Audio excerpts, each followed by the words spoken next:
Bienvenidos a nuestro lunes de cafecito aquí en Café Coaching con Miriam Rojas por la señal de Café Club TV Internacional. Hoy estaremos con José María de la Torre. Él es visionario en el ámbito de la educación y del desarrollo social. Hablaremos sobre la importancia de la comunicación y también de la vacunación masiva en el ámbito del desarrollo y sobre todo para generar esta conciencia de bien común. Hablaremos también sobre el plan de vacunación que está en marcha a través del programa Oxígeno para la Vida. Bienvenido, José María. Gracias, un gusto y un placer, Conectado, José María, en este instante. Gracias conectado por estar así. con nosotros. Sí, muchísimas gracias, ¿no? A ti por la invitación y bueno, pues muy honrado y muy gustoso de estar en este excelente y prestigioso programa. Encantada de tenerte y también nuestra comunidad. Queremos saber esa historia de cambio detrás de todo este impulso de la educación, de la comunicación, del desarrollo social. Hay una vida entregada a esto. Cuéntanos sobre tu vida, José María. Bueno, muchísimas gracias. Sí, yo empecé hace más de 30 años como arquitecto trabajando en proyectos de desarrollo educativo porque realmente vi en esa época que la necesidad desde las comunidades más alejadas de las ciudades importantes del país, en este caso de Quito, en la zona noroccidental, las escuelas unidocentes, en donde a las que asistían niños de todas las edades escolarizadas, ¿no? Desde los 6 años hasta los 12 años, y eran atendidos por un solo profesor en una escuela unidocente en donde estaban mezclados todos los grados desde el pre-kinder hasta el sexto grado de escolaridad, en condiciones realmente bien difíciles y bien complicadas, tanto para los estudiantes como para los maestros, porque pues desarrollar un programa educativo en esas condiciones realmente resulta complicado, difícil, y el esfuerzo que hacían los maestros para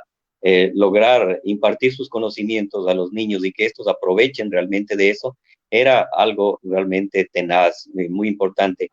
Así que eso me motivó a ayudar a trabajar y colaborar con este tipo de iniciativas que se tradujeron en el desarrollo de un aula tipo para escuela unidocente, que al menos les dé mejores condiciones físicas para trabajar a los profesores. Entonces, esa aula que logramos hacer se convirtió y se replicó en algunos establecimientos educativos. Sin embargo, pues las decisiones políticas a veces uno no las entiende y dejaron atrás de ese proyecto. Pero no pierdo las esperanzas de que en algún momento se lo pueda retomar. Y mira qué interesante esta experiencia para la construcción de un modelo que, como tú dices, pudo ser trabajado de manera masiva y el tema político definitivamente lo frenó. Ahora estás en otra iniciativa impulsada con la Fundación Esquel y también con USAID para masificar el proceso de vacunación y de hecho hay una experiencia ya en el 2020 generando justamente sistemas de atención en temas de tratamiento y de terapia respiratoria a través del programa Oxígeno para la Vida. Antes de pasar al tema del plan de vacunación de ahora, cuéntanos la experiencia con respecto a este plan en el 2020. Sí, muchas gracias, Miriam. En realidad, en abril del 2020, en los inicios de la pandemia, donde realmente la situación era muy complicada, desconocíamos qué se nos venía adelante, no sabíamos mucho sobre el virus, tuvimos una experiencia bien difícil en los establecimientos de salud pública, pues los pacientes que venían con sintomatología respiratoria, en las emergencias se mezclaban con un paciente que venía con una afección estomacal o con un dolor de cabeza, con una dolencia física, una rotura de codo, y en ese momento se produjo una contaminación cruzada que hizo pues que los casos suban de manera dramática en todos los establecimientos de la red pública del país. Entonces, en ese sentido, nosotros accedimos a unos estudios que hizo la OMS para habilitar infraestructura de contingencia que permita separar los flujos de atención en los establecimientos de salud, de tal manera que los pacientes que venían a emergencias normales ingresaban por un lado y los pacientes con sintomatología respiratoria eran atendidos en otro sitio del mismo establecimiento de salud. Con eso se logró frenar al menos la contaminación cruzada a base de la implementación de estaciones de triaje. Y en ese momento trabajamos con el IES en la implementación de 32 estaciones de triaje en establecimientos de las 19 provincias del país.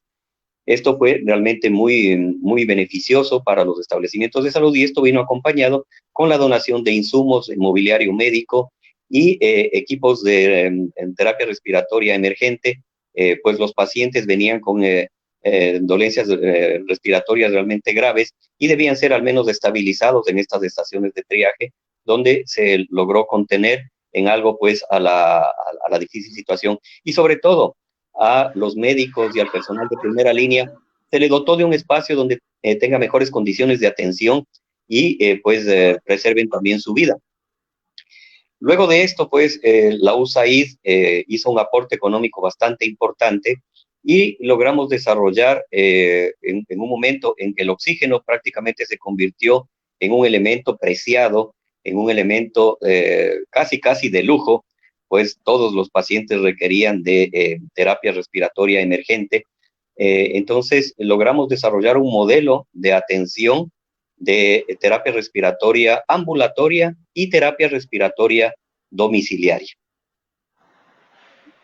Y en este proceso, en este aprendizaje, ¿qué vimos? ¿Qué errores cometimos como sociedad? Tal vez como sistema público, sistema privado. ¿Cuáles fueron los principales errores para no volverlos a cometer, José María?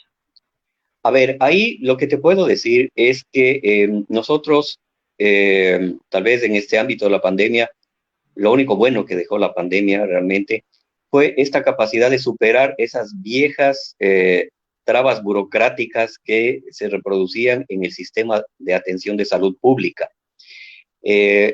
Logramos vencer un montón de procesos, de paradigmas establecidos, de situaciones que habían impedido durante muchísimo tiempo que actores diferentes, porque aquí participó la sociedad civil, la empresa privada y los medios públicos, las instituciones públicas, logramos acceder y firmar convenios de cooperación interinstitucional que facilitaron el trabajo en los establecimientos de salud. A tu pregunta, ¿qué debemos mejorar? Definitivamente es esto. Es facilitar los procesos, es viabilizar acuerdos de integración, acuerdos de cooperación que beneficien realmente a quienes más lo necesitan, que son los pacientes, que es el público en general que está afectado por estas dolencias respiratorias a causa de la COVID-19 y mejorar de alguna manera, permitir que ayudemos en estas situaciones, canalizando recursos internacionales, como en este caso de la USAID, para beneficiar a un sinnúmero de pacientes. Nosotros, desde el año 2020, hemos logrado más de 550,000 atenciones en las estaciones de triaje. Hemos logrado más de 60,000 terapias respiratorias ambulatorias y más de 250 terapias respiratorias domiciliarias, creando protocolos, desarrollando alternativas con los directores de los establecimientos de salud que nos han apoyado en esta cruzada que realmente ha beneficiado a muchísima gente. Los concentradores de oxígeno que nosotros hemos donado tienen más de 150,000 horas de funcionamiento. Imagínate lo que eso significa para personas que no tenían en ese momento y no tienen hasta ahora, pues, los medios económicos para alquilar un concentrador de oxígeno o para comprar un concentrador de oxígeno. Nosotros de manera gratuita les hemos dado este servicio y esto ha logrado salvar muchísimas vidas. De ahí el nombre del programa, Oxígeno para Salvar Vidas.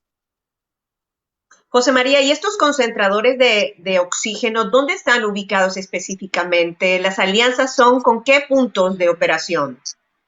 Nosotros hemos hecho convenios con 12 establecimientos de la Red Pública Integral de Salud por ejemplo, aquí en Guayaquil están destinados en el Hospital Luis Bernaza de la Junta de Beneficencia, tenemos en el Hospital de Macas, en el Hospital de Azogues, en el Hospital de Guaranda, en el Hospital de Ambato, y en esto también ha sido indispensable la colaboración de los GATS municipales y GATS provinciales, quienes se han sumado a esta iniciativa y ha permitido ampliar la cobertura para un sinnúmero de personas que han requerido de estos equipos. Y te comento, los concentradores de oxígeno fueron y son todavía un equipo que es muy útil, ya que es un equipo que no requiere de recargas de oxígeno. Simplemente se le conecta a la red de potencias, a la red de luz, a un toma corriente de 110 voltios, y el concentrador lo que hace es transformar el aire del ambiente en oxígeno en concentraciones de hasta el 93% para pacientes que tienen saturaciones bajas debido al problema respiratorio a causa de la COVID-19. ¿Y solo funciona para pacientes que tienen saturación baja, José María? Funciona para pacientes que están con afectaciones leves o intermedias de saturación. Okay. Ya para pacientes que están más complicados es necesario mayores concentraciones de oxígeno y posiblemente ahí sí requieren de concentraciones de hasta el 99% de oxígeno puro. Pero nuestros saturadores son ideales, por ejemplo, en este momento para las infecciones de Omicron, ¿sí? que tienen sintomatología leve o intermedia. Y que definitivamente presentan estos síntomas. Es algo muy molestoso, asusta realmente al paciente y no todos pueden controlar su sistema emocional ante una experiencia así. Te estás quedando sin oxígeno, eso te desespera y piensas lo peor. ¿Cómo lograr que este modelo que ustedes han construido con la cooperación internacional realmente sea tomado en cuenta, se invierta lo requerido por parte del Estado y sea masivo? ¿Qué hacer, José María? Bueno, ahí nosotros lo que estamos haciendo es una sistematización de lecciones aprendidas en base de esta experiencia y en base del desarrollo de este protocolo y de este servicio. Y lo estamos, digamos, pasando, lo estamos masificando, le estamos dando a conocer a las principales instancias del gobierno, del Ministerio de Salud Pública, del IES, para que este tipo de procedimiento sea replicado en todo el país. Porque adicionalmente a todo esto, y me estaba olvidando de comentarte una parte importante del modelo, es que los pacientes que son beneficiarios del servicio de atención respiratoria domiciliaria, además tienen el monitoreo permanente a través de un servicio de call center, que todo el tiempo está llamando a los pacientes a través de médicos especializados en telemedicina para verificar la evolución de su cuadro clínico. Cuando el paciente está evolucionando favorablemente, pues se mantiene el proceso sin ninguna complicación. Pero si el paciente comienza a mostrar signos de deterioro, síntomas preocupantes, de saturación, aumento de la temperatura, el call center es el encargado de llamar al establecimiento de salud para una visita presencial de un médico, o en un caso de que la situación realmente se comprometa, pueden llamar al 911 para que ese paciente sea inmediatamente trasladado y derivado a un establecimiento donde reciba atención de emergencia. Eso nos ha permitido salvar muchísimas vidas con este protocolo y de esta manera se cierra todo el ciclo de atención dentro del modelo de terapia respiratoria. Totalmente interesante también esta propuesta y que también ha incursionado en la salud mental. Cuéntanos cómo van los avances en ese sentido. La salud mental es fundamental y ustedes también intervienen en eso. Definitivamente, ante el éxito del programa, USAID nos ha permitido ampliar el modelo, el sistema de atención a través del programa Oxígeno para Salvar Vidas.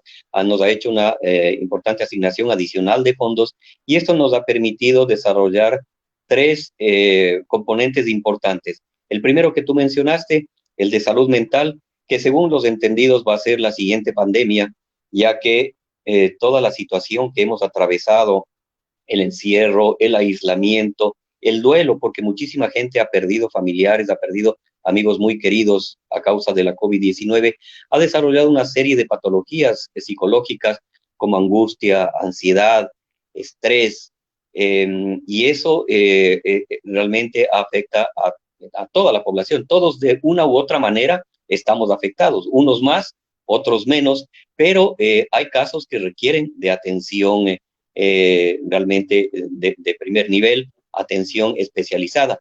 Y para esto, Fundación Esquel ha firmado un convenio con una organización de un vecino país del Perú, que se llama Socios en Salud, que trabaja ya muchísimos años en el desarrollo de procesos de atención médica. Y ellos han desarrollado un chatbot apostando a la tecnología en medio de esta situación, en medio de este contexto de COVID-19, para lograr atender a pacientes que tienen de una u otra manera afección psicológica. El paciente accede a este chatbot, llena un test que está en el teléfono celular y esto se deriva inmediatamente a una plataforma tecnológica que de manera automática hace un diagnóstico. Una vez hecho el diagnóstico, la plataforma tecnológica activa un pool de profesionales de salud, psicólogos clínicos, psicólogos especializados, quienes toman el caso y atienden a esta persona a través de telemedicina con una serie de terapias dependiendo del grado de afectación que tiene este paciente.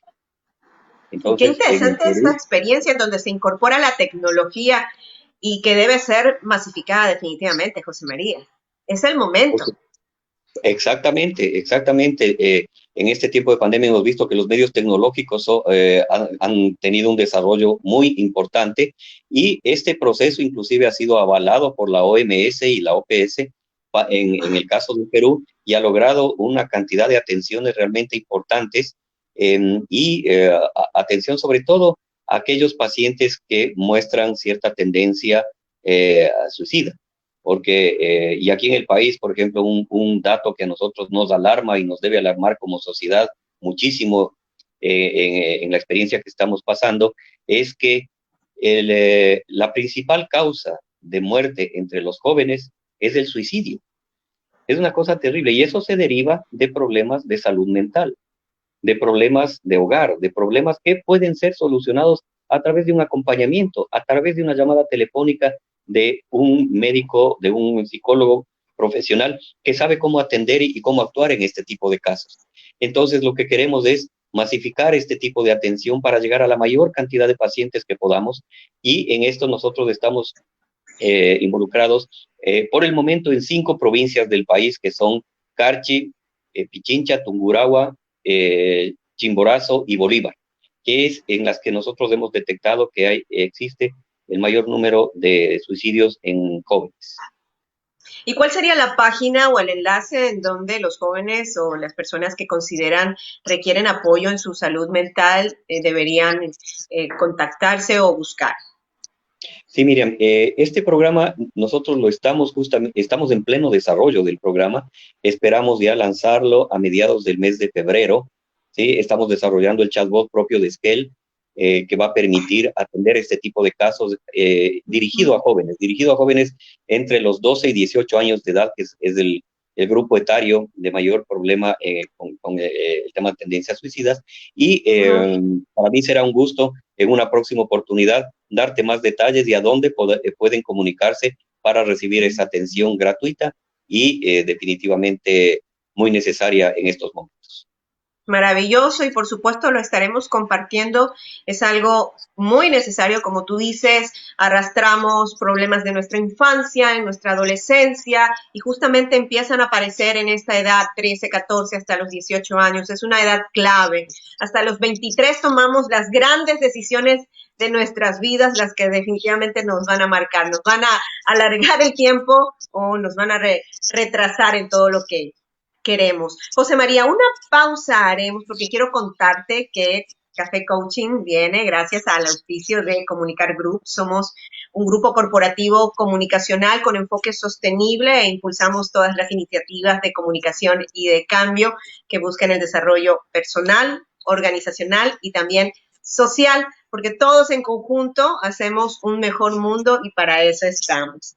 José María, quiero que ahora en esta etapa nos cuentes sobre el plan de vacunación en donde los grupos vulnerables son nuestro principal objetivo, sobre todo migrantes y refugiados que quedan definitivamente afuera de la atención muchas veces de los dispensarios de la salud pública. Cuéntanos más. Gracias, Miriam. Sí, en efecto, nosotros hemos desarrollado un modelo de apoyo al plan de vacunación del Ministerio de Salud Pública que, vale la pena decirlo, ha sido un plan exitoso pero sin embargo, en este momento necesita de un apoyo adicional para poder llegar a lo que tú dices, a estos grupos vulnerables que por una u otra circunstancia aún no han accedido a la vacuna o tienen todavía incompleto el esquema de vacunación. Entonces, el modelo está enfocado y la estrategia se dirige a base de brigadas de vacunación que están desplazadas tanto en puntos masivos de vacunación, pero que también están recorriendo las zonas rurales del país en donde existe la mayor cantidad de población que está rezagada en el esquema de vacunación. Hemos para eso contratado una empresa especializada en servicios médicos, en servicios de telemedicina y en servicios de vacunación, expertos que recorren a través de estas brigadas los diferentes puntos y están inoculando las 3 dosis, primeras dosis, segundas dosis o dosis de refuerzo. Estas brigadas están conformadas por un médico, por 4 enfermeras, por un coordinador logístico y 3 auxiliares logísticos, es decir, 9 personas en total, y cuentan con todos los insumos, jeringuillas, gel, alcohol, algodón, para desplazarse a los puntos de vacunación que en colaboración y en coordinación siempre con el Ministerio de Salud y con las diferentes coordinaciones zonales y distritales del Ministerio de Salud, pues definimos que son los más adecuados y donde más apoyo realmente necesitan. Estas brigadas de vacunación cuentan con transporte, cuentan con alimentación para todo el personal y además alojamiento en los sitios en los que pues necesiten quedarse. Las brigadas permanecen 5 días en cada territorio y convocan a la mayor cantidad de gente para que acuda a recibir su dosis de vacuna. Hoy inició la campaña, están justamente en el campus de la ESPOL. Hay toda una agenda. ¿Dónde encontrar la agenda para que la ciudadanía conozca cuáles son estos puntos y los días en donde estarán las brigadas? De acuerdo. En efecto, nosotros hemos arrancado el día de hoy en la ciudad de Guayaquil con 15 brigadas de vacunación, de las cuales 5 están desplazadas en el campus de la Escuela Politécnica del Litoral, y a la cual pueden acudir todas las personas que requieran de su dosis en cualquiera de sus etapas, primera, segunda o dosis de refuerzo. A través de la página web del Ministerio de Salud, o a través de la página web de www.org, pueden informarse sobre los puntos de vacunación en la ciudad de Guayaquil. Esperamos que en las próximas semanas y creo yo que a partir de también hacemos la transición hasta las cantones de la provincia de Guayas. Y ahí también vamos a tratar de dar relación para que en esta estrategia antes de la vacuna,